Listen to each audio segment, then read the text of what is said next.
You're welcome to today's edition of Trends on KDM, and today we are going to Kasoa. Now, Kasoa is one of the towns in Ghana, specifically Accra. Technically, Kasoa is not really in Accra. It's more lean towards the central region part of Ghana, and there's a lot of issues when it comes to weird issues and issues like news that you hear and then go back like, yo, Charlie, this thing really happened. It's the hub of those kind of, it's the hotspot for those kind of news. And today there is another episode of news from Kasoa. Now, what's happening there? There is a young man, a very young man, 21 years old young man, that is currently has passed on. He died because there's an issue of concessions of a particular project or a particular job or scheme that they had, that he was a bit greedy and self-centered about the whole thing. So the other parts of the people that are actually not happy with how he handled the issue when the money came in after whatever they schemed were not happy, so they had to sort of go there and do something really, really terrible. We are going to dive deep into it as we've gotten in touch with somebody there to actually give us all the details, but unfortunately the person is not willing to actually come on board. I wanted to put him or put her on the line, but she's begged to keep her name anonymous because of certain issues, and we would have to respect that. But the person lives close to where this issue happened in Kasoa, Akweley. Now, the whole issue from what we are gathering is this young man is into internet scamming. And you know, these internet scammers are normally into how to manipulating people that are usually white people that are outside to sort of get them to give them some amount of money to also help them to make a living. Now, in the process of manipulating these people or these foreigners, there are certain parts of the jobs that they are not really, they don't know how to do it, or there are other people that are contracted within the scheme that are actually supposed to make sure that the scheme goes on very well. And this includes middlemen and those things. I don't really know, but I think it's almost like every other job when you have middlemen to actually help you with whatever you are working on, to make sure that at the end of the day, whatever you want to see from what you are doing to become successful.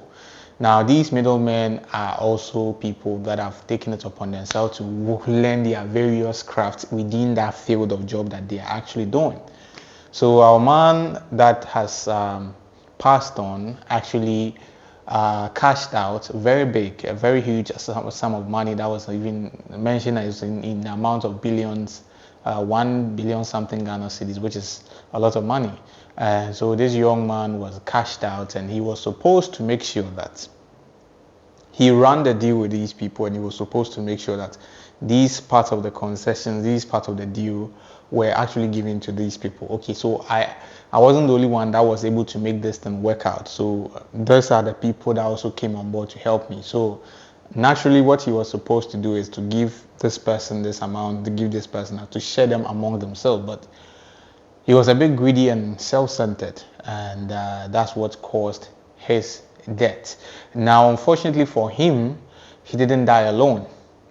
There was a young lady with him, and the young lady, as it was reported by the mom claimed that during the day before the guy went to, the whole issue happened, the young lady told the mom that the guy is into these kind of things, this kind of internet fraud, and the young man that passed on wanted the young lady has also passed on along with him to actually handle the call.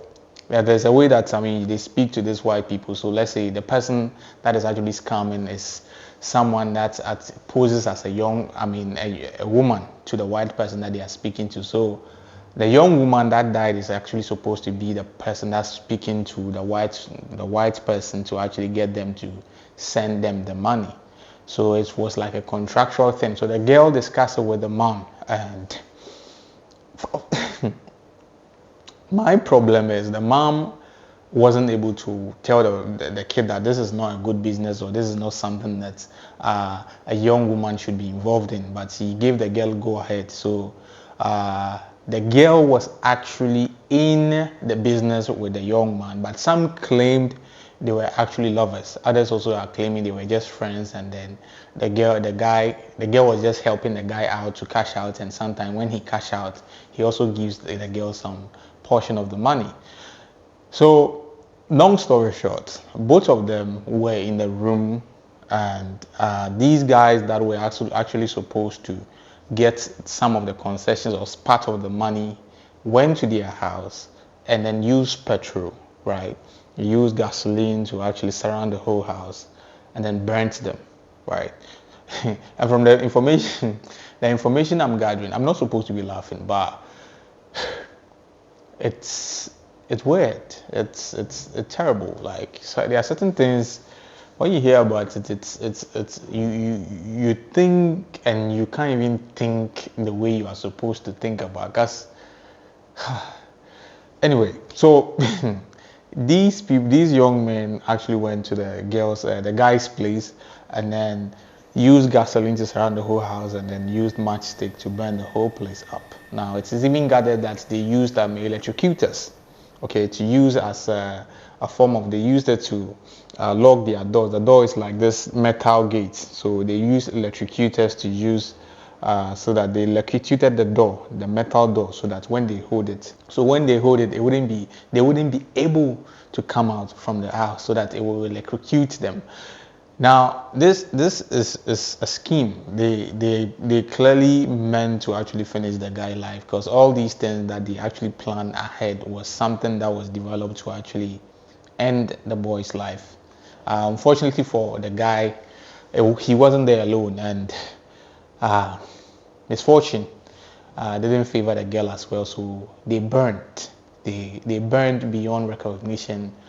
And this issue has become a whole lot of issue in that particular space, in that particular town, and it's terrible. But Charlie, I think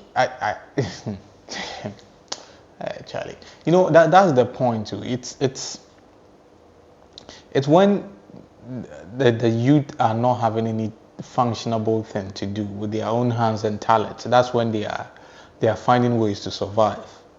Because there are not enough jobs to go by in the system, right? The youth, they come out from school, there's nothing to do. Their parents are already struggling, and most of these parents are even praying that you come out from school, so that they are burdened.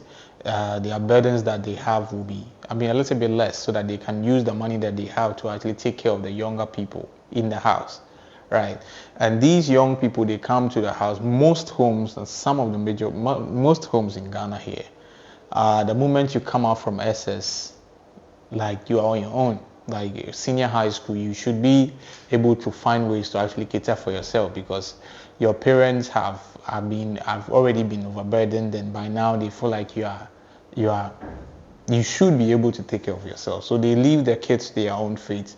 And some of these terrible news happens, because if the young girl was being taken care of well, and all her needs were being met, I don't think that she would be in that space at that time.